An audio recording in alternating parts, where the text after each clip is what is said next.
Dalam nama Bapa dan Putra dan Roh Kudus. Amin. Allah Bapa di surga, kehadiran-Mu seringkali tak dapat dan tak mampu kami sadari. Dan di dalam kehadiran-Mu Engkau mengungkapkan pesan-pesan kepada kami semua. Tapi kami seringkali abai dan lalai untuk mendengarkan dan melihat tanda-tanda zaman yang ada di sekitar kami.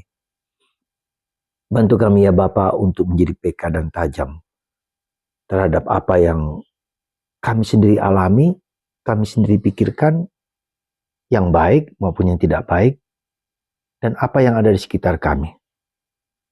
Terpujilah nama-Mu kini dan sepanjang segala masa. Amin.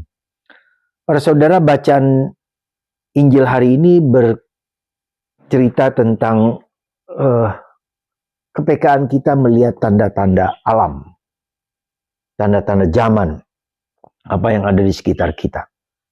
Ya, ketika gelap, awan gelap, maka kita sadar bahwa Tuhan akan ada hujan. Kemudian kalau matahari bersinar keras, maka akan ada panas. Ya. Ada tanda-tanda zaman yang kita tahu, kita mengerti. Ya. Dan itulah yang dengan demikian kita diajak oleh Tuhan untuk menjadi peka dan tajam. Ya, terhadap apa yang ada di sekitar kita. Bahkan apa yang ada dalam diri kita masing-masing. Ya. Kita punya intuisi, ada orang yang mempunyai intuisi yang tajam, ada orang yang mungkin punya indigo, ya, kemampuan linweh yang bisa melihat sesuatu lebih daripada sebelumnya atau melihat ke depan. Ya. Tapi ada juga orang melihat dengan berbagai macam fenomena yang terjadi. Orang bisa mengamati dan berkesimpulan secara benar. Para saudara, saya tidak akan mengajak Anda untuk melihat apa yang besar di luar, apa yang terjadi di alam, apa yang terjadi di dunia. Ya, seperti kalau kita melihat peperangan antara Iran dan Israel dengan beberapa negara tetangga yang saling perang, saling menyerang. Ya, tetapi kita bisa melihat bagaimana apakah ini gejala munculnya perang dunia ketiga. Bisa jadi, bisa iya dan benar. Ada kelompok-kelompok grup-grup tertentu, ekonomi, politik, dan seterusnya. Tanda-tanda apa itu? Tentu kita bisa menafsirkan banyak hal. Tetapi yang saya mau sampaikan adalah bagaimana kita peka dan tajam terhadap apa yang sedang kita alami. Itu menurut saya yang paling penting. Apa yang kita rasakan, apa yang kita alami. Dan apa yang kita alami itu, apa yang kita pikirkan itu kita cermati. Apakah kita memiliki suatu kesimpulan, suatu daya-daya yang kita sendiri harus memperbaikinya. Saya memberikan sedikit contoh aja lah, saya sendiri katakanlah ya. Nah, saya tahu saya punya penyakit diabetes, saya tahu saya punya jantung saya ada 1 stent, ya, dan darah tinggi sudah mulai menaik, gula darah sudah sering menaik, bahkan HbA1c dari diabetes juga semakin tinggi. Ya, saya tahu itu semua. Nah, kemudian berulang kali apa yang harus dilakukan itu diabaikan.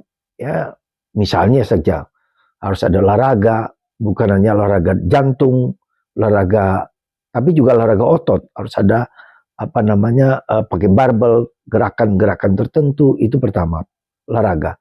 Kemudian pola makan, ya, perhatikan lemak-lemak, kurangi karbo dan seterusnya.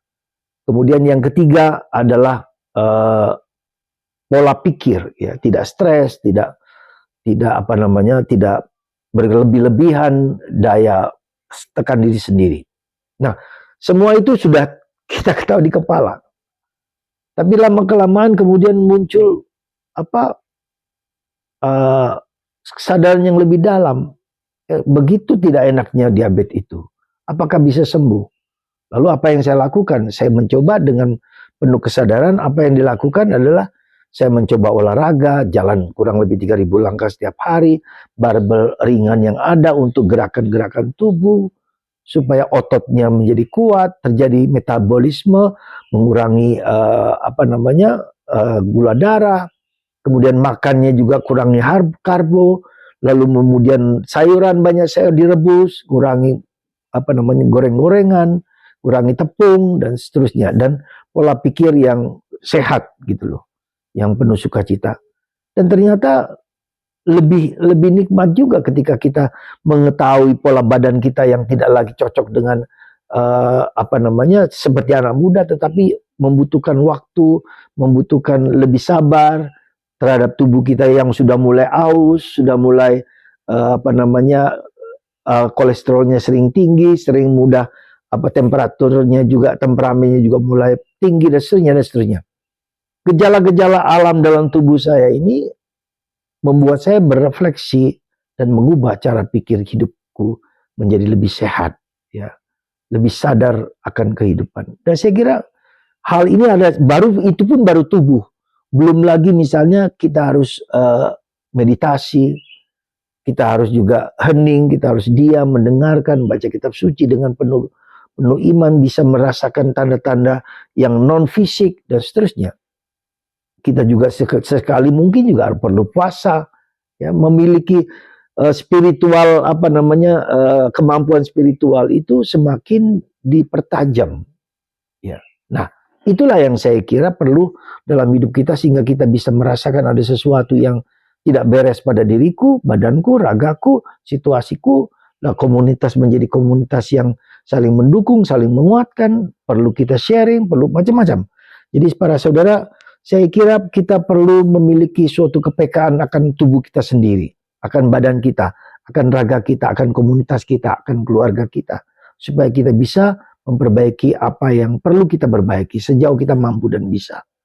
Semoga Anda dan saya memiliki kepekaan dan ketajaman untuk bisa menghayati hidup dengan lebih baik, lebih damai, lebih tentram. Pasti kita mengerti tanda-tanda zaman, bukan hanya di luar, tetapi dalam diri kita masing-masing. Tuhan memberkati Anda dan saya, Bapa, Putra, dan Roh Kudus. Amin.